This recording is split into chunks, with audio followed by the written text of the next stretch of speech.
Salamat sa bagong araw, Lord. Panginoon, maraming salamat sa bagong araw na ito. Maraming salamat sa masarap na tulog. Maraming salamat sa masarap na pahinga. Alam ko po, Panginoon, na ako'y binantayan ninyo at inalagaan ng buong magdamag.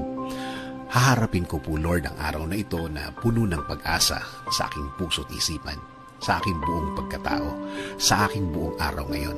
Alam ko po, Lord, na hindi mo ako iiwan ngayong araw na ito at patuloy niyo akong sasamahan at bibigyan ng guidance. Maraming salamat dahil ginising mo ako ngayong umagang ito at alam kong ang araw na ito ay magiging blessed dahil andyan ka, Lord. Punuin niyo po, Lord, ng kasiyahan o joy ang aking puso. Ipaalala niyo po sa akin kung gaano ako ka-blessed sa araw na ito.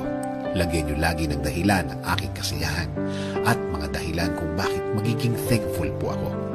Kapag pumasok na po ang problema sa aking araw ngayon, i-remind niyo po ako ng inyong pagmamahal, ng inyong presensya, ng inyong kabaitan, ng inyong pag-aalaga, na kayo po ay laging andyan para ako'y alalayan.